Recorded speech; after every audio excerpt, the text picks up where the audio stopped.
Hello everyone. तो आज हम GRPA 1 सॉल्व करेंगे। वो भी मैं पूरा आपको समझा रहा हूँगा कि इसे कैसे सॉल्व करना है। और भाई देखो, बहुत इजी है ये। तो मैं इसे सॉल्व करना स्टार्ट करता हूँ। अगर आप इसे सोचेंगे कि टफ है तो आप नहीं कर पाएंगे। तो इसमें आपको पहले तो करना क्या होता है, यहाँ पे आपके में डॉट्स दिख रहे होंगे। तो जहाँ जहाँ डॉट्स हैं वहाँ वहाँ पहले तो आपको फिल करना है चीज़ें। कैसे फिल करना है, यहाँ पे आपको टेस्ट केसेस करके एक ऑप्शन आ रहा होगा, इस पे आप क्लिक कर देंगे तो केस 1, केस 2, केस 3, केस 4 ऐसे केसेस हैं जिसमें आपको कुछ ना कुछ फिल करना है।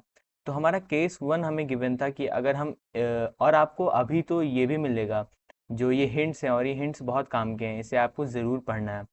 तो आपको ए की वैल्यू 5 और बी की वैल्यू 7 दी हुई है, और इसमें कह रहा है कि आपका आउटपुट 12 आना चाहिए।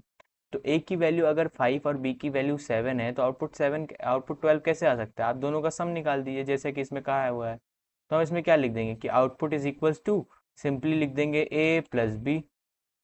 उसके बाद आउटपुट 2 देख लेते हैं। इसमें कह रहा है कि twice the sum of A plus B. अब केस 2 देख लेते हैं पहले। तो इसमें इनपुट ये है कि इनपुट हम ए को 2 कर रहे हैं और बी को -5 से कर रहे हैं।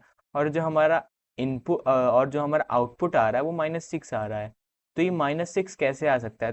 तो आप दिमाग लगाइए कि जब आप ए प्लस बी करके अगर उसको मल्टीप्लाई बाई 2 कर देंगे या फिर उसको ट्वाइस से मल्टीप्लाई कर देंगे, तो वो आपका -6 ला के आपको दे देगा। और इसमें जैसे कि लिखा हुआ है कि twice the sum of A and B.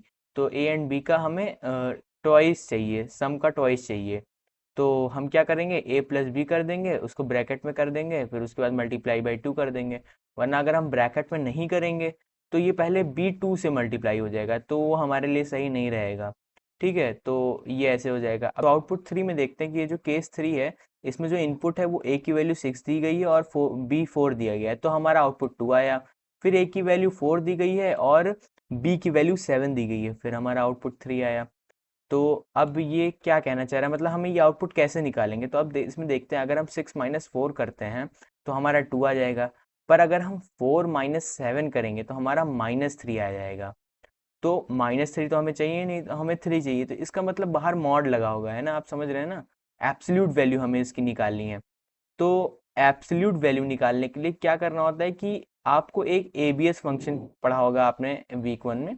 तो एबीएस फंक्शन क्या कहता है कि हमें एब्सोल्यूट वैल्यू निकाल के देता है, मतलब हमें कोई भी नेगेटिव वैल्यू निकल के नहीं आती है बाहर, ब्रैकेट के बाहर से। तो एब्सोल्यूट वैल्यू ए माइनस बी कर देंगे तो हमारा माइनस आएगा ही नहीं, और जो हमारा डिजायर्ड आउटपुट है हमें मिल जाएगा। फिर अब बात करते हैं केस 4 की। तो केस 4 में हमें ए 4 इनपुट लेना है, बी 7 इनपुट लेना है, और आउटपुट हमारा 17 आना चाहिए। तो इसमें कह रहा है कि absolute difference between sum and product of A and B. तो देखिए, इसमें क्या करना है हमें कि इसमें हमें एब्सोल्यूट वैल्यू निकालनी है किसकी, जो ए और बी है उसके सम की।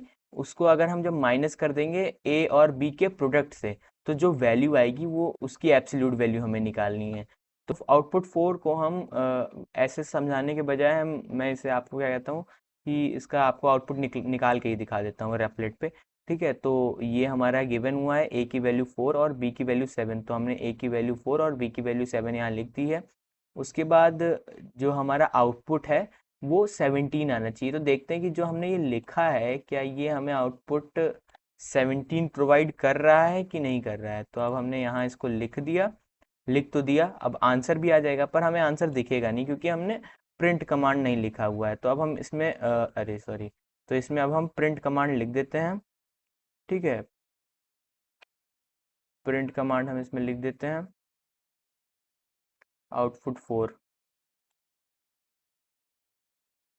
Output output 4। ठीक है, तो अब इसे रन करके देखते हैं।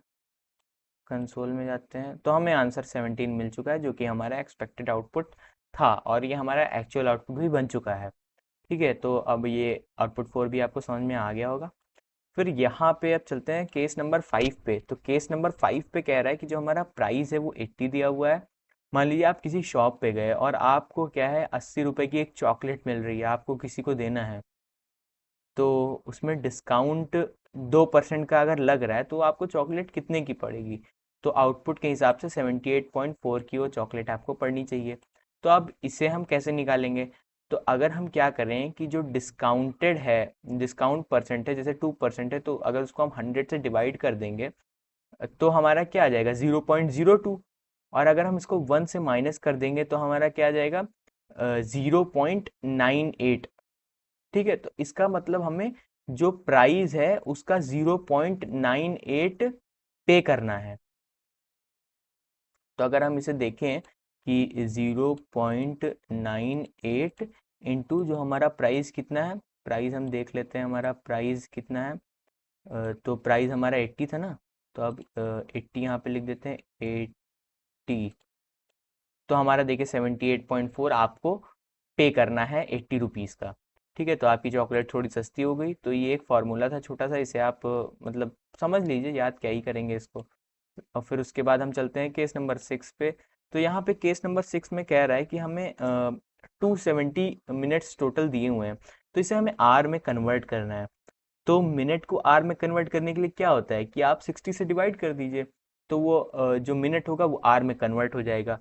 लेकिन अब इसमें क्या है, आपको सिर्फ आर में कन्वर्ट करना है। आर के पॉइंट के बाद भी तो आ सकता है, जैसे कि मान लीजिए अगर वो 60 का फैक्टर नहीं हुआ, या फिर 60 से डायरेक्ट कट नहीं रहा है, उसका कुछ पॉइंट के बाद भी आ रहा है वैल्यू, तो वो आप कैसे करेंगे। तो इसके लिए हम क्या करेंगे कि हम फ्लोट फंक्शन का यूज़ कर लेंगे, फ्लोर फंक्शन का। तो फ्लोर फंक्शन का अगर हम यूज़ करेंगे तो फ्लोर फंक्शन क्या करता है कि डेसिमल के आगे का जो डिजिट होता है सिर्फ उतना ही देता है, डेसिमल के आगे वाला नहीं देता है। तो आपको एक वैल्यू मिल जाएगी विदाउट डेसिमल। ठीक है, तो इसलिए हमने क्या किया कि टोटल मिनट्स को डबल फॉरवर्ड स्लैश 60 कर दिया, तो इससे हमें सिर्फ आगे का मिल जाएगा। अब हम पढ़ते हैं, बढ़ते हैं अपने केस 7 पर। तो केस 7 पे हमें जो बचे हुए मिनट्स हैं वो बताना है। तो बचा हुआ मतलब रिमाइंडर। तो रिमाइंडर फाइंड करने के लिए हमें क्या मॉडुलस की ज़रूरत पड़ती है। तो अगर हम मॉडुलस लगाते हैं तो हमें रिमाइंडर मिल जाता है। तो जो 270 का रिमाइंडर बचेगा वो हमारे टोटल मिनट्स हो जाएंगे। फिर उसके बाद क्या करना है, आपको टेस्ट रन करके देख लीजिएगा, फिर यहाँ आपके सारे केसेस टिक हो जाएंगे। और फिर आपको क्या सिंपली सबमिट कर देना है, आपका सही हो जाएगा, 100% सही हो जाएगा। तो सेकंड के लिए आप हमारे चैनल को सब्सक्राइब कर लीजिए। फिर मिलते हैं किसी और वीडियो में। तो